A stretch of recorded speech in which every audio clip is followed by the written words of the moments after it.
Bumi sedang mengirimkan pesan kepada kita ditulis dalam bahasa kimia dan fisika, sebuah pesan yang baru sekarang kita mulai pahami sepenuhnya. Data yang jelas dan tak terbantahkan menceritakan kisah yang membentang ribuan tahun, namun berpuncak pada saat ini.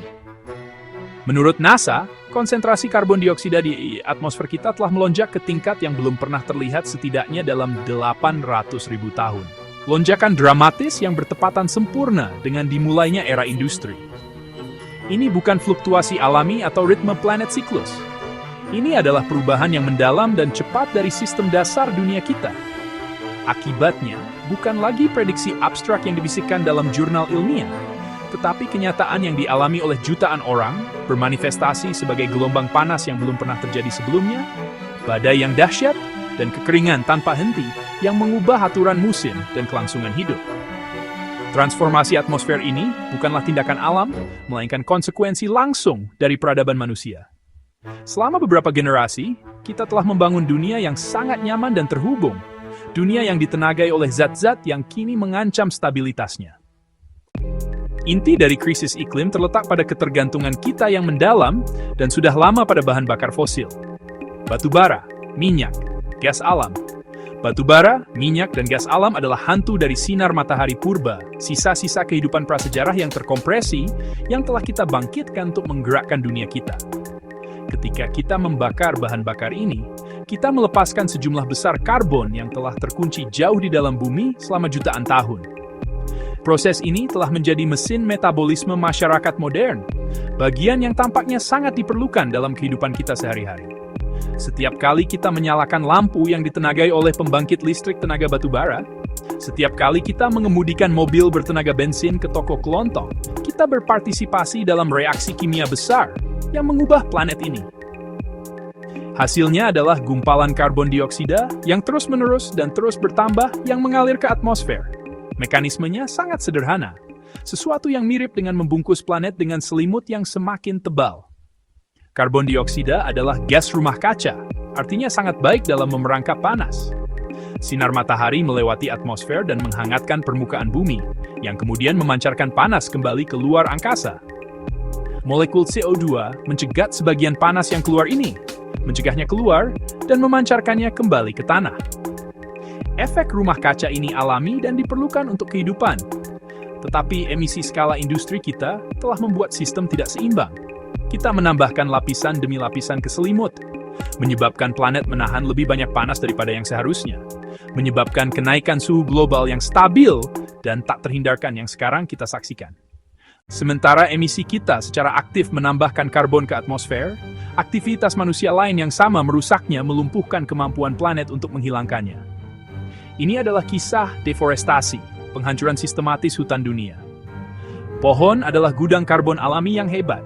Melalui proses fotosintesis yang elegan, mereka menghirup karbon dioksida dari udara, menggunakan karbon untuk membangun batang, cabang, daun, dan melepaskan oksigen.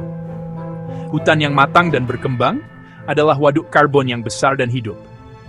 Ketika kita menebang hutan-hutan ini, kita tidak hanya menghilangkan alat vital untuk regulasi iklim, tetapi sering melepaskan karbon tersimpan kembali ke atmosfer, terutama ketika pohon dibakar untuk membersihkan lahan. Alasan bervariasi dan kompleks, tetapi hampir selalu bermuara pada tekanan ekonomi.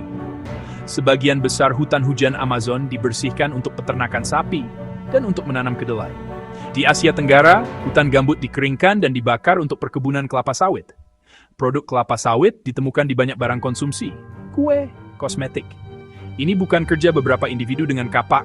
Ini pembersihan skala industri, sering didorong pasar global. Keuntungan ekonomi langsung datang dengan biaya ekologi jangka panjang yang menghancurkan. Hutan mengatur pola cuaca dan siklus air. Kanopi menciptakan kelembaban yang membentuk awan dan hujan, sering ratusan mil di hilir. Ketika hutan dihilangkan, pompa air alami ini dimatikan, curah hujan berkurang dan risiko kekeringan naik. Akar bertindak seperti spons, menyerap hujan dan menahan tanah. Tanpa mereka, air lari cepat, membawa tanah atas, memicu banjir bandang dan longsor di hilir. Kerugiannya ada 3. Pertama, kita kehilangan penyerap karbon. Kedua, pembakaran melepaskan banyak karbon.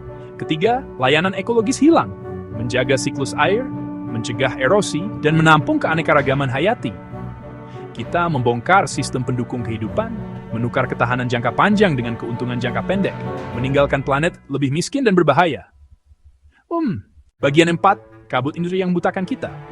Di luar cerobong asap pembangkit listrik dan knalpot mobil, kontributor utama ketiga berasal dari jantung sektor manufaktur, serta dari jantung sektor pertanian. Polusi industri adalah campuran emisi yang kompleks. Produksi semen, contoh konkret, bertanggung jawab atas persentase signifikan emisi karbon dioksida. Pertanian industri, khususnya peternakan, melepaskan sejumlah besar metana, gas rumah kaca yang, molekul demi molekul, memerangkap panas jauh lebih banyak daripada karbon dioksida dalam jangka pendek. Proses industri ini seringkali melepaskan polutan lain yang berdampak iklim tidak langsung. Pelepasan di nitrogen oksida dari pupuk misalnya merupakan perhatian utama.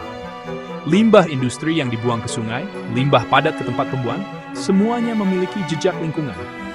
Bahan organik yang membusuk di TPA melepaskan metana.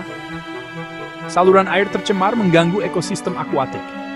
Ini sistem luas dan saling terhubung, dengan produk sampingan yang menyebar dan konsekuensi mendalam. Biaya manusia bersifat langsung.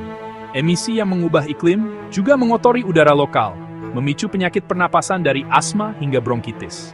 Partikel halus menembus paru-paru dan aliran darah terkait masalah kardiovaskular. Industri yang menyediakan pekerjaan juga meracuni udara dan air orang-orang di dekatnya, menciptakan zona ketidakadilan lingkungan. Model ambil buat buang boros dan mencemari memperlakukan atmosfer, sungai, dan tanah sebagai tempat pembuangan tak terbatas. Tantangannya bukan hanya membersihkan cerobong asap, tetapi memikirkan ulang proses industri. Kita perlu ekonomi sirkular, limbah diminimalkan, sumber daya digunakan kembali, dan siklus hidup produk dirancang dengan dampak lingkungan di depan. Mengatasi polusi industri sama pentingnya bagi kesehatan masyarakat dan kesetaraan sosial, seperti menstabilkan iklim. Bagian 5, jalan ke depan, satu langkah yang disengaja pada satu waktu. Menghadapi masalah sebesar ini bisa terasa melumpuhkan, namun jalan ke depan tidak diselimuti misteri. Solusinya sudah diketahui, tersedia, dan semakin terjangkau. Transisi utama, dari bahan bakar fosil ke energi terbarukan. Panel surya, turbin angin. Kini, mereka sering menjadi pembangkit termurah di banyak wilayah. Memanfaatkan matahari dan angin memungkinkan energi tanpa karbon. Transisi ini butuh investasi besar di infrastruktur baru, ladang surya yang luas, dan jaringan pintar. Selain itu, kampanye restorasi ekologis, menghentikan deforestasi, mereboisasi lahan terdegradasi, melindungi ekosistem yang ada, menanam pohon menarik CO2 langsung dari atmosfer. Lebih dari sekadar menanam pohon, ini memulihkan kesehatan sistem kehidupan. Melindungi hutan bakau, lahan basah pesisir, memulihkan padang rumput dan lahan gambut. Solusi berbasis alam menghubungkan kesehatan manusia dan alam. Efisiensi, pahlawan tanpa tanda jasa. Energi banyak terbuang di bangunan, transportasi, dan proses industri. Buat rumah dan kantor, lebih hemat energi. Isolasi lebih baik, peralatan modern. Ubah kebiasaan transportasi, pilih transportasi umum, bersepeda, berjalan kaki, kurangi penggunaan mobil pribadi.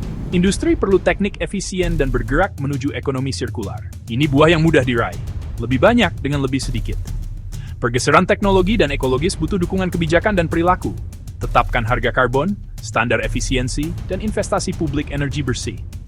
Tindakan individu dan komunitas sama pentingnya. Pilihan sebagai konsumen, keterlibatan sebagai warga, dan kesediaan menyesuaikan gaya hidup. Krisis iklim dibuat oleh tindakan kolektif, dan akan diselesaikan oleh tindakan kolektif. Tugas monumental, Finip 21 Rakyat Vision, bersaing.